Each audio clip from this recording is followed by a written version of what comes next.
আশা করি সবাই অনেক অনেক ভালো আছেন। আজকে আমরা মধ্যপ্রাচ্যের একটি দ্বীপ দেশ বাহরাইন সম্পর্কে জানব। বাহরাইনের সরকারি নাম কিংডম অফ বাহরাইন।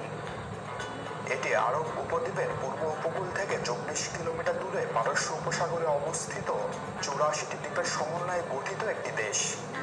এর পূর্বে কাতার ও পশ্চিমে সৌদি আরব অবস্থিত। 84টি দ্বীপের মধ্যে সবচেয়ে বড় দ্বীপটির নাম বাহরাইন দ্বীপ। বাহরাইন নামের অর্থ দুই সমুদ্র। একসময় সর্বদ্বীপ হিসেবে একে অভিহিত করা হতো। উপসাগরের এই দেশটিতেই প্রথম তেলের সন্ধান পাওয়া যায়। শোধনাগারও তারাই প্রথম তৈরি করে। আকারে ক্ষুদ্র হলেও তেল সম্পদের কারণে অর্থনৈতিকভাবে দেশটি সমৃদ্ধ। দেশটির ব্যাংকিং খাতও যথেষ্ট শক্তিশালী। তাহলে বন্ধুরা চলুন বাহরাইন সম্পর্কে আরো কিছু জানা অজানা এবং প্রয়োজনীয় তথ্য জেনে নেওয়া যাক।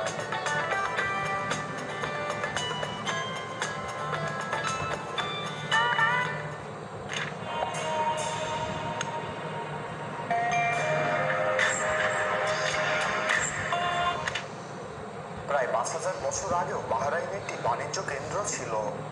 সবসময়ই দেশটি শক্তিশালী প্রতিবেশীদের অধীনস্থ ছিল। 1700 শতকে এটি ইরানের দখলে আসে। 1783 সালে মধ্য সৌদি আরবের আল খলিফা পরিবার নিজেদেরকে বাহরাইনের শাসক হিসেবে প্রতিষ্ঠা করে এবং তখন থেকে তারাই দেশটিকে শাসন করে আসছে। 1900 শতকের কিছু সন্ধি চুক্তির ফলে যুক্তরাজ্য দেশটির প্রতিরক্ষা ও বৈদেশিক সম্পর্ক রক্ষার দায়িত্ব পায়। 1971 সালে স্বাধীনতার আগ পর্যন্ত বাহরাইনে ব্রিটিশ উপনিবেশ ছিল।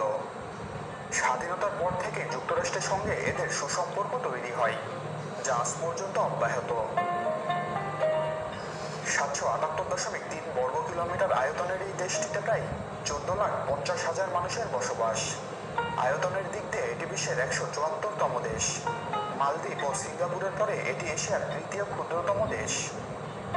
আরবি ভাষা বাহরাইনের সরকারি ভাষা, তবে আন্তর্জাতিক ব্যবসা বাণিজ্য ও পর্যটন শিল্পে ইংরেজি ভাষার ব্যবহার দ্রুত বৃদ্ধি পাচ্ছে।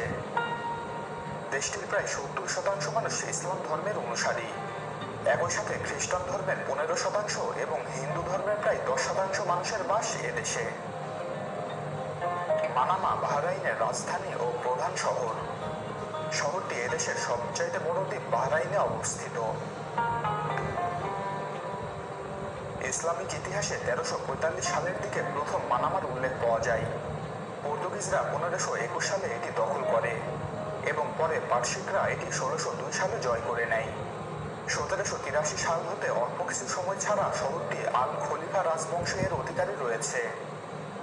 মানামাকে 1958 সালে একটি মুক্ত বন্দর হিসেবে ঘোষণা করা হয় এবং 1971 সালে এটি বাহরাইনের রাজধানী হিসেবে ঘোষিত হয়।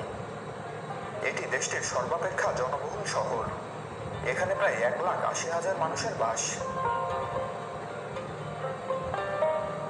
সাংবিধানিকভাবে রাজতান্ত্রিক এই দেশে নির্বাচিত পরিষদ রয়েছে, তবে ইদানিং সুন্নি প্রধান সরকারের কাছ থেকে আরও ক্ষমতা দাবি করতে শুরু করেছে সংখ্যাগুরু শিয়ারা।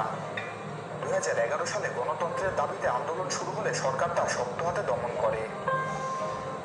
দেশটিতে বাদশাহই সর্বোচ্চ ক্ষমতার অধিকারী। প্রশাসন ও সেনাবাহিনীতেও বাদশাহর কাছের লোকজনকে নিয়োগ দেওয়া হয়েছে। বাহরাইনের জনসংখ্যার 60%-এরও বেশি সেখানেই জন্ম নেওয়া। এছাড়া বাহরাইনে শিয়া মুসলিমদের সংখ্যা সুন্নি মুসলিমদের প্রায় দ্বিগুণ। তবে সংখ্যালঘু সুন্নিরাই বাহরাইনের সরকার নিয়ন্ত্রণ করেন। বাহরাইন আন্তর্জাতিক বিমানবন্দর শহরের তথা দেশের প্রধান ও ব্যস্ততম বিমানবন্দর। প্রতিবেশী দেশগুলোর সাথে সংযোগ স্থাপনের জন্য বাহরাইন ও সৌদি আরবের মধ্যে 1981 সালে আনুষ্ঠানিকভাবে কিং ফাহাদ গজওয়ে নির্মাণ শুরু করার জন্য একটি চুক্তি স্বাক্ষরিত হয়। 2004 সালে বাহরাইন সবচেয়ে দীর্ঘ পতাকা তৈরি করে গিনেস বুক অব ওয়ার্ল্ড রেকর্ডে নাম তুলেছিল। পতাকাটির দৈর্ঘ্য ছিল 169.5 মিটার এবং প্রস্থ 97.1 মিটার।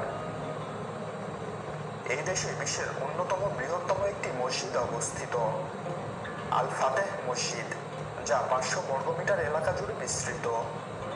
একই সাথে মসজিদটি 2006 সালে বাহরাইনের জাতীয় গ্রন্থাগারে পরিণত হয়। এখানে প্রায় 7,000-এরও বেশি বই রয়েছে।